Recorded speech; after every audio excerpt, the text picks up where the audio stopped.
من الشيطان الرجيم. بسم الله الرحمن الرحيم، والصلاة والسلام على أشرف المرسلين سيدنا محمد وعلى آله وأصحابه وسلم تسليما كثيرا إلى يوم الدين. وبعد،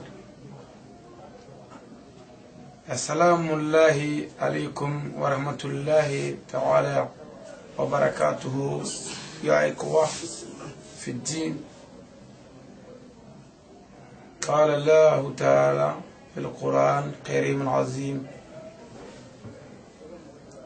لا حول ولا قوة إلا بالله العلي العظيم. كل نفس ذائقة الموت وكل من عليها فاني. لا إله إلا الله محمد رسول الله صلى الله تعالى عليه وسلم تسليما كثيرا. الحمد لله الحمد لله على كل حال. أم بديهم تغني ننكو على فما فين غبا الشيطان تورما كسيزني على توبر كما كصلي على كثير بربرين كانوا محمد كاتم رسول صلى الله تعالى عليه وسلم من براي بي على تنو كعلى بركدا كعلى ولي مندو لا على بلا جلنك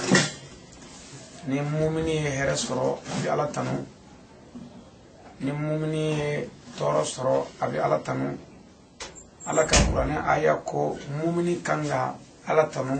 ka ala barkada la hala beka here fara toro ka mbadon ambi ala tanu ka ala wari mando ka ala barkada ani aka nemo ani aka toro anaka here bela jelenka ambi ala intanu ka ala wali mando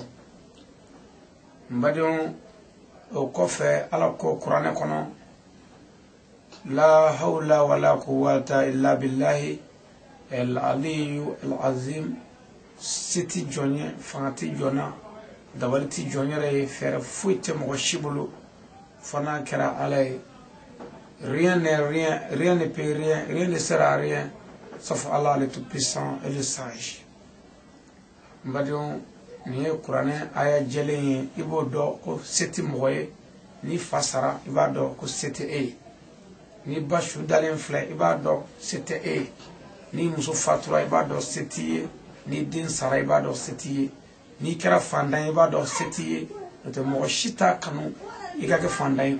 ni kera banabato iba do seti ni kera mo cheduwe iba do seti ni kera mo danjugo jugumanye ala ka danna ibado seti mo shiti fe ika bla kofe be fe ka dan ki chenye be fe ka seti ka wati ani ay mo e fantaw ye o qur'ana sabu ala ka aya ni chenye ko seti jonye fakati jona dawalti jonere fana kara ala wala kelen go qur'ana na kom nya fay chugumna kul nafsin zaikatul maut tout am gutera la mort ko ala ni woni da a bɛbi saya nɛgɛ ala ye fɛn fɛn da a bɛbi saya nɛgɛ an bɛ nana wa an bɛɛ bi segin tuma ala ye an da ka bɔ ayiwa a ka ala ya gundo kɔnɔna na a bɛna tila k'an faga n'a ka ala ya gundo ye an datɔ a ma sara an si la k'a bɛna an da an tagatɔ fana tuma caman na a t'a sara mɔgɔ si la k'a fɔ k'a bɛna dɔ faga nka layidu kɔni don a ko n y'a bɛɛ da wa n ma bɛɛ faga n badenw ala kɛlen ko kuranɛ na ko kul man alayha fani tuma min na ko kul nafsin zaikatul maut tout am gutira la mort ala ka danven do yere nege no meleke wi ko nyamuma ala ka me mo odima ani jino ko ninte oluko ala saraka qur'ana ya wara jigi ka fo ko kul man alayha fani tous les êtres vivants sont éphémères, autrement dit tout ce qui est debout se couchera un jour. Jo fe be danven fon fendale do ko biba ala ko ka ko bi kari du ko bi walu sangolo be jigi ay wa kle ko bi ba kalo ko bi ba sanyi ko bi ba dolo ko bi ba kawana ko bi ba kulu jami walu etaju bi kari adama do misa dino bi sa waklo bi sa meleka bi sa saya bi sa sayare bi sa ba bi ba atabto ala kle le Tout-Puissant et le Sage, mis à damner et qui va terminer les choses. Voilà que les yongo inna lillahi wa inna ilayhi rajiun. Ko on toro bela jele alate wa dodo la ambe bisegi alama dodo ambe bisegi alama an fanga dogale dodo ambe bisegi alama an jigiteli mbadon ni aya nunu ni aya we minun kabo jon kanga minun don saga bela pour que le mania ka saga jidi farkolo la ni ven chama o bisega soro tukomna ni jengerani nunu anya banski chula chugumna ne anya be fona chugumna abi fendo kufo l'arabu fait abi dusma kasaya kufo nansaro fait abi deux kufo no dusma kasaya abo yira wa tamashin yara bela fenjema kadi mogowe katme fi manka korocha mambi ola maintenant ngami do kono ansigle bi wati jangaya doron ka yira doron ko anna me ala fo kana ala barkada ala ka nema la ana ala ka bunyana mbadon bi na ala sona ka ben le 3 11e mois l'année 2019 en bi douala Cameroun ya inshallah bi yare malla bi anga ziyara e duñmana kata anga mo baw ziyara noye Mohamed Madani Aidara Fancini Bafne Traoré noye aywa karamo Aidara fu muso sanmay ani Mustafa Aidara ani Buna Nyank aywa kata nu ziyara ala wele ani katla ka ala wele uyere bunya kama ala ka sonka here kanye ananga jamana be bi oye duñmana terrain faraka bando duñmana furkonaye ye fale do islamawla mu'minuna ala jonna e wa minu mago be ala la ani minu mago bu darula ani minu mago be fasola ye fale do jamala ni sagaina amba ni ala fe jamani mantara chugumna ala ka jamani masagi o chugokelela mais ni nanta e an soro jamana ko fe amasiga soro an fasola la discours nyebe nyona tasibla ka nyeshi o bambato numa o ko fe abalma keni adinga ba anya koro no e Ali Badara Sangare Bamako Irmajo kado bugula inshallah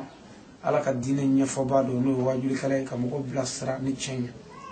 ala ka qur'ana ayat do be ani ala ka puma do ani kira ka puma do be sallallahu ta'ala wa sallam ko nango islame min dara folo mo ka ko fu nyona ka da anyere ka o kuma ni yaye toro min dara folo mo ka ko fu ka da anga pour être un bon croyant ou un bon musulman donc pour que ça ngole ko islam ni ma mumini ni ma ko min dara folo mo ka fu nyona ka da anyere ka mundara luka do fagara do bugara do jenna do bla tasma kono do dona kasola do gingira do blala ulangolo ko bugo do kandigra bien dona do kono chaman kera ulula opma kangan sigi beka o bebsi ka sarasara ana sabu angwami alafe we alaka aya do ani chiden ka kuma do sallallahu ta'ala alayhi wa sallam o ko fedum wala kele ni akira kele ko ni ala be mo mi fe abode toro wa mo mi ga kanu ka bo ala bo katme min ka o ga toro ka bo ni tawtay agri mo mi ga toro ka bo ni betay jien kono ko de kirawo ka toro ka bo ala ka dave betay sabu ala be kirawo fe katme jien beka o ko fe ala ka nabi mo ga toro to ko me kirawo tala ala be nabi mo fe kirawo ko fe katme beka o ko fe ala ka ma bo no waliwe ala ka ma nyoni ma sabo olu beka toro be nyonya kata mi ga waliwa degré hakami ka toro bla ko hagala o ko fe mumini tobe mumini minga limana be minye minga ala ko be mindani o ka toro ka bu ni to gele ni kala ko fegara ka toro be fegara ni kala ko buyana ka toro be buyana ka toro be juga o kuma abal ma kay ala ka jonge jashileni doy ala ka garbu ka jashileni do garbu keni mi ka bi abaluku yara ala ya don yana ka baluku ya ani ala taga be nyomulu abaluku yara ka ani ala taga so nyomulu wa bo chugo kelela afabe na babe na qur'ana be saba mo be ala la ala ya rodo gela do be ni sagaina ngambi o damba de nguluka ka dugo ke be ka dugo ni be fe mbora mali jamana konnana inshallah les 21 10e mois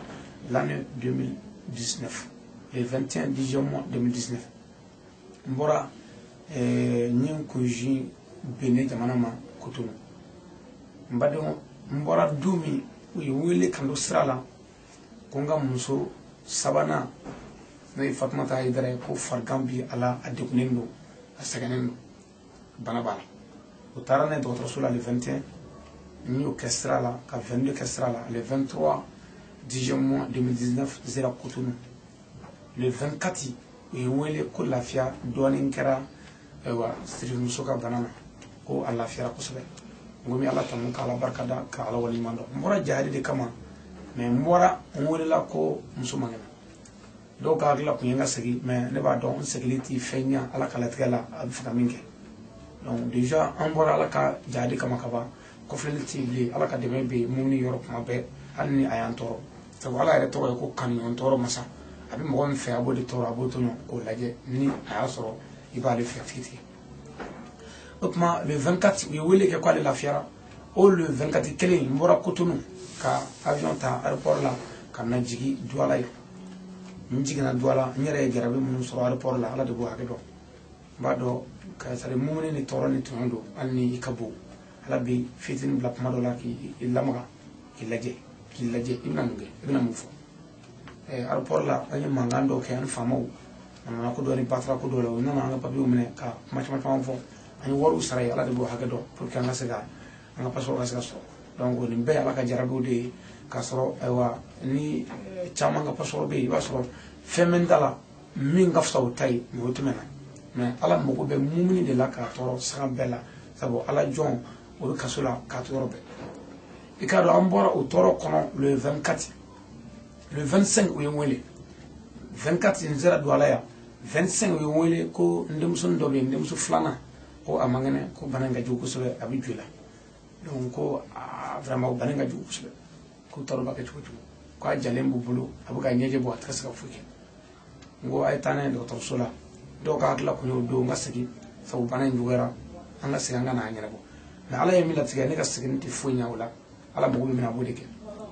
donc n k'u ma u ka taa n'a ye dɔgɔtɔrɔso la sabu anw fɛ farafinna an jigi ye dɔgɔtɔrɔso ye ɲɛ ka ye la kɛnɛjala kan nka an yɛrɛ b'a dɔn tigitigi bana dɔw bɛ na dɔgɔtɔrɔ bana tɛ bana dɔw bɛ na dɔgɔtɔrɔ bana don nka u t'a dɔn yɛrɛ anw ka afiriki dɔgɔtɔrɔ caman mais o n'a ta bɛɛ an jigi ye olu de ye hali ni u t'a dɔn an jigi ye olu de ye n'olu y'u bolo magana ka ban an b'a dɔn k'a fɔ an ye kolo kɛ o tuma n k'u ka taa n'a ye dɔgɔtɔrɔso la an ka ayiwa ala lajɛ u taara n'a ye ka taa su damadama si le 25 u taara 25 kɛ ka 26 kɛ fɔ 27 u bɛ yen donc u bɛ dɔgɔtɔrɔso kɔnɔ yen u nana kuma caman caman fɔ ko sumaya gɛlɛnw b'a la an ye traitement suit u nana lafiyaw kɛ o kuma ko joliko dɛsɛw b'a la an ye joli ɲini kun sen ne bolo la ala y'an dɛmɛ lafiyaw kɛra joli sɔrɔla mago bɛ fɛnw fana u bɛɛ sera ka ɲɛ sɔrɔ k'a sɔrɔ an tɛ ni ala barika ye o kɛra min kɛ o ye n wele le 28 ko lafiya kɛra k'u jiginna so ni o ye u nana so ni o ye le 28 o 28 kelen n ka muso min tun b'o kɛrɛfɛ n'o ye Fatumata Ayidara ye o de tun bɛ dɔgɔtɔrɔso la a kɛrɛfɛ o min tun b'a kɛrɛfɛ ani sokɔnɔmɔgɔw bɛ to ka taa ka segin kɛ tilegan fɛ o min bɛ si a kɛrɛfɛ walima ka tile k'a kɛrɛfɛ o tuma o nana n'a ye su fɛ dugu tilalen su 3 heures tuma o ye wele kɛ tuguni ko bana dɔw minɛ min ka jugu kosɛbɛ o min tun bɛ dɔgɔtɔrɔso la banabaatɔ kɛrɛfɛ o yɛrɛ banana donc o fajiri da o y'o cɛ kun le 28 ka taa n'a ye dɔgɔtɔrɔso la ala de ye faama ye a mago tɛ foyi la ni min y'a jaabi kɛ izara dalahu shay'an an yaqula lahu kun fayakun i k'a dɔn u taara n'o dɔgɔtɔrɔso la le 28 29 kɛra ye ka 30 kɛ donc le 31 u seginna n'o ye k'u bɛna traitement tɔ suit so n ko y a pas de problème an kumana k'a fɔ a lafiya kɛra farigan ninnu na a kɔni kɛra dépense kow ye a kɛra fɛn caman caman an b'a dɔn afiriki dɔgɔtɔrɔso ko yɛrɛ dépense fu dɔrɔn de bɛ kɛ dépense ɲuman yɛrɛ tɛ kɛ parce que kuma dɔw la kɛmɛ fɛn min bɛ kɛnɛya u bɛ 300 fɛn sɛbɛn kun n'u yɛrɛ jama in nɔfɛ u b'a dɔn k'a fɔ ko dɔɔnin b'i kun mali kɔnɔ yan ani afiriki yɛrɛ kɔnɔ ordonnance bɛ sɛbɛn de en fonction de la personne i yɛrɛ b'i lajɛ de ka sɔrɔ k'i ka ordonnance sɛbɛn kun walahi an ka dɔgɔtɔrɔsow bɛ Bamakɔ mali kɔnɔ mali yɛrɛ dugu dɔw la ni fulaw nana misitigiw u b'a dɔn wari b'u kun u bɛ sin ka ordonnance ba sɛbɛn k'a fɔ kan ka opérer pour que wari ka sɔrɔ an b'o dɔn walahi o n'a ɲɔgɔnna caman a kɔrɔma suru min Bamakɔ n taara n dɔgɔnin dɔ dɔgɔtɔrɔso la Bamakɔ u ye ordonnance di 15 bana dɔ la 15 n terikɛ dɔ bɛ yen dɔgɔtɔrɔ dɔ n y'a wele n ko n ma se ka yɔrɔ faamu n ko dɔgɔtɔrɔ ordonnance 15 asako la n ko je n'ai rien compris a y'a minɛ dɔrɔn a taara dɔgɔtɔrɔ kama ka pɛrɛn-pɛrɛn o la n kalenna kuranɛ bonya na n bɛ ɲininka lahara ordonnance nana diminuer ka diminuer ka diminuer ka na bɛn 5000 la o kuma 15 in ye jumɛn ye i b'a dɔn yɔrɔ la ko nkalon sɛbɛnnen de sɛbɛnnen don n muso delila ka bana n ye furaw k'a la dɔgɔtɔrɔso dɔ la n nana n'a ye so n terikɛ dɔ ko ma ko nin fura in ko ni fura in kɛ n ka muso la k'a b'a faga bilahi an y'o fura bila o y'a sɔrɔ n y'o fura bɛɛ san 900 n terikɛ n ye fura dɔ fɔ n ye 200 n taara o fura san 200 walahi o de y'a kɛnɛya donc a dɔnni tanga mogola et puis anga mogo da fana tangi ni ka dore mais o bella anjigi docteur di amana ke chugo donc unana ka boto rasul amge unana basiki sosa le 31 les premiers nga muso fana en wele no nga muso folo e ka fo ale la sirlendo donc aka jigini wati sera ko kono be ga dimi ka ta do rasul mu ya pas de problème aka ta docteur rasul placité ali la ni ngo minuna quoi ala de fama abse mi mana jago de ke amogo be min kella neneti nimbi abaketi amgute machila utara docteur Sola ewa les premiers le 2 kaduje le 3 bi le 3 kun suro utara docteur Sola ajigina bashi foi make bala mais den fatura inna lillahi wa inna ilayhi raji'un on anga toro be ala tay do ambe segi allah ta'ala ma se bebe alami faga bebe alamina bon maintenant au faranyana shuro donc ambo kula ambi alama o chusi asero bela ambo dugo la ala turaka musala fana shirifu muso min fana kuma ngane ale fana gasagati ko no kaluna ne hakaya donc yo woli sumare na fana ka foko o gasaga wulla ko kono wulla kono chana iba famu tugumna ani ni mbeta kan mbeda ala kun ni ala te mo shiti si ala de bisi o mi famo ka fama ni mi aja abode ke o kuma ngam nan sigi ka duwo ke awa islamu ni ka kala ka ni islamu fo ka duwo kan ni le mané avec kalpi woro les 6 pieds de la foi ko 1 la croyance à Dieu kada ala la ko le mané pied farfala 2 croire aux gens kada meleka 3 croire aux prophètes kada kiraola 4 croire au livre destiné par Dieu. 5. Croire au jour de la résurrection, au jour de la rétribution, au dernier jour. 6. Croire au décret de Dieu, les bons et les mauvais. Kada ala kalatraola, imani juma be ka fo ni be ala noy. Ala de se ka beke, o de beke ka jena be ka so pema o le mani are pi worona. Dangania pi woro laba. Koni ala ye minge ka dala ko ala nodo kana ke mogoy kana ke javay kana ke fuyi ko ala do ni yake ala ye ika kuna ala kama kuma ko de limana jonre tamashin kuma anganga limania ka kuni nuni ka do nuni ala ka jarabi de ala mogo be mumuni na sama bela abi mumuni laje tuko bela jela kuma ala ka lajelu na ala ka jarabi anga ngolu de shiga ka fo ala yake minga makanta do kuma do mi fam mete ala ti foke mumuni na atamini do muna mumuni ba nyedo sabu ala ya fo mumuni yana ko jeyi ka kasoi nti sabo ke jena ya no korana kon jeyi ka kasoi sabo tikaya ala kala ka fo mumuni mi saka saka ni ku dala ki ben fe ka fo mo ki ben fe mi ne ko do itsaka mi fam fiu ibina mi ngo ko fe mi laje donc o la ka fo ala ya ke mi ngama ndo kun do kuma do mi famu mais ala e fon fenge ana ama bedo sabu ala ko na ko ben fe adala ka fo mo ka ben fe na fe do kala ama sikini mi atijini mi mbalaje nabna minge kuma ala yi tolo minanga ankura nai anjena nai wanzona wa ala minga di halibi o kana ngamba nyini fe limana dama ala nya nyini fe nintaba nunu ala ka hinola ala ko fatlu ke here ama ala ka fale shimawla bamsu nunu fana ala ko farujo bi fana zira bami dunmana anga man jumnu me anga mabashumnu me amba nyina ala fe sebala mi ala ka saya ko ma lafiya ala ko kishi ala ko taka ya rabbi ma ala ko bedu aljina kono ala ka ya foka jurumu berdelela ala kana marule suma ala kana nda umarule sura o ko fa fana sayyidi nu zamzami we sayyidi sharif usman madan aidara mi dugo ke nin kenenga shijani kenya abagul man lafiya ala ko diani karamo bayma no sayyidi sharif usman madan aidara nin kana kelenga fana an asklame shu berdele mi dugo ke pay kan nya nyira tina nyira bam sustan mako ni awasiri afatura muso kala la jigini senve wakashi to sambinani ani sankono to benani sheki hakela o fatura le 8 mai l'année 2006 mbadum mi dugo ke tabas la meshu bali l'islam asraka ka dugo ke uye ka kala ka dugo ke mumnu ka dugo ka vantre gay ni kana kele nga kanyina ala fe shijani kena ala mun la fi ala ko dini na bali da ko flari pemelo ki waro mesena ko da okloka la hala mi ko da okloka kibaru mesena odeni la hala mi mesena odeni mi dugo ni islam man be fe anga limania anga do ala ka ko dido nimbe ansoro tumne la jihad la fi sabilillah ni din be mbulu bi ala barkala mi ala fukala barkada din sheki a din sheki be wulula kan do jenfe yala la ala ka dinene ni folla ni muso man jigi fiye ni muso bɛɛ jiginna an kɔfɛ kuma dɔw la min na dɔrɔn a bɛ jigin mais kuma caman na a bɛ jigin n ka musow bɛ jigin ka n dɔw voyage yɔrɔ la ala ka di ni jihadi sira kan